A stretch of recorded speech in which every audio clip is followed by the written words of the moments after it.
Hello everyone.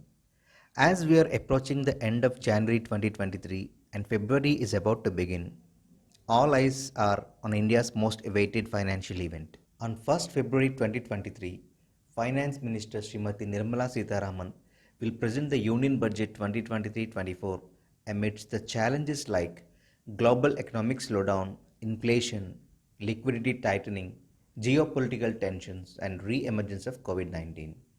So, under this segment, let us analyze the processes that go into making of the union annual budget and the various legal provisions that make it obligatory for the governments to present the annual budget. Before immersing ourselves in the process of budget making, let us know what an annual budget is.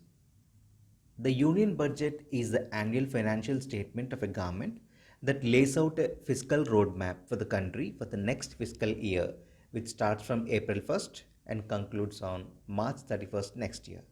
Hence, it is a comprehensive document that explains the income and expenses of a nation. The finance minister of the country presents this annual statement in the Lok Sabha in front of the elected representatives of the country. Now, let's discuss about the processes involved in making of this document. The Union Annual Budget is prepared by the Budget Division of the Department of Economic Affairs in the Ministry of Finance by following a well-defined process that involves consultation, planning and implementation. Preparation for the annual Union Budget generally starts in August or September. The Finance Ministry starts the process by sending a circular to the officials of various ministries and departments.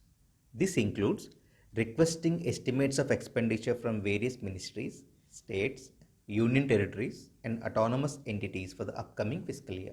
Also, the Revenue Department, which collects revenue through income tax, corporate tax, goods and services tax, customs charges, and different cesses, begins estimating the potential revised tax receipts for the current fiscal year and the anticipated revenue for the following fiscal year. Estimates of non-tax revenues such as proceeds from disinvestment, dividends from the Reserve Bank of India, state-owned financial institutions and state-owned businesses are also made by the relevant departments for the current and following years and are sent to the Finance Ministry. The next step involves consolidation and scrutiny of budget estimates by the Finance Ministry's Budget Division from the financial perspective. The Budget Division checks that no duplication takes place and estimates are made keeping in mind the economy. The Budget Division also consults the Niti Aayog in this regard. During the month of November, the Finance Minister begins her own series of pre-budget consultations with a variety of stakeholders and interest groups. Some notable stakeholders and interest groups include the industry associations, representatives from industries like agriculture and social welfare sectors, labor organizations, economists, and others. By December, pre-budget talks are completed. Now, the Finance Minister, in close cooperation with the Prime Minister, makes the ultimate decision regarding the requests of numerous stakeholders. During this phase, the Finance Ministry is quarantined and is closed for all visitors. Intelligence Bureau and paramilitary guards are stationed outside the offices of important budget decision makers. Secretiveness becomes crucial. Now, coming to the month of January, the Finance Minister's budget speech is prepared. To commemorate the conclusion of the Union budget making process, which begins in mid-January, the government holds a halwa ceremony. This ceremony is a tradition performed every year ahead of the budget, in which traditional desert halwa is prepared and served to the officials and staff members of the Finance Ministry who were involved in the preparation of the budget. Now, you may be wondering the reason for conducting this ceremony. To know the reason, let's discuss the significance of it.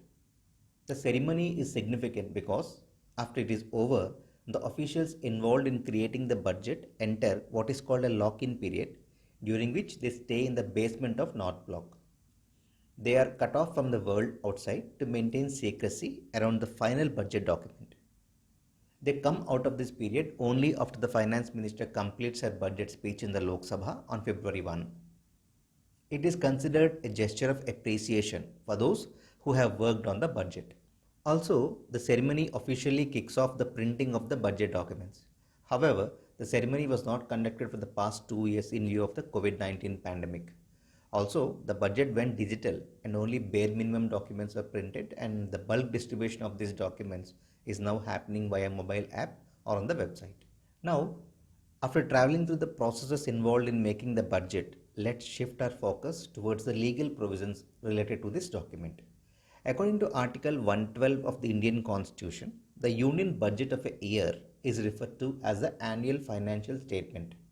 Earlier, the budget was presented to Lok Sabha in two parts, namely the railway budget related to railway finance and the general budget, which gives an overall picture of the financial position of the Government of India, excluding the railways. However, since the budget year 2017-18, the government decided to merge rail budget and the union budget based on the recommendations of the committee headed by Sri Vivek Debroy. Hence, at present, a single and unified budget is presented by the government. Article 112 of the Indian Constitution also directs the President of India to lay before both the Houses of the Parliament the annual financial statement. Also, the Union budget is not a single document. It is a list of 14 documents, and three of them, the annual financial statement, demands for grants, and the finance bill, are mandated by Articles 112, 113, and 110A of the Constitution. The other three documents are a 21st century addition to the Union budget under the Fiscal Responsibility and Budget Management Act 2003. These documents are the Medium Term Fiscal Policy Statement, the Fiscal Policy Strategy Statement, and the Macroeconomic Framework Statement. Hence, in the end, we can say that, like the previous two Union budgets, the Union Budget 2023-24 will also be delivered in paperless form. All the 14 Union Budget documents as prescribed by the Constitution will be available on the Union Budget mobile app for hassle-free access of budget documents.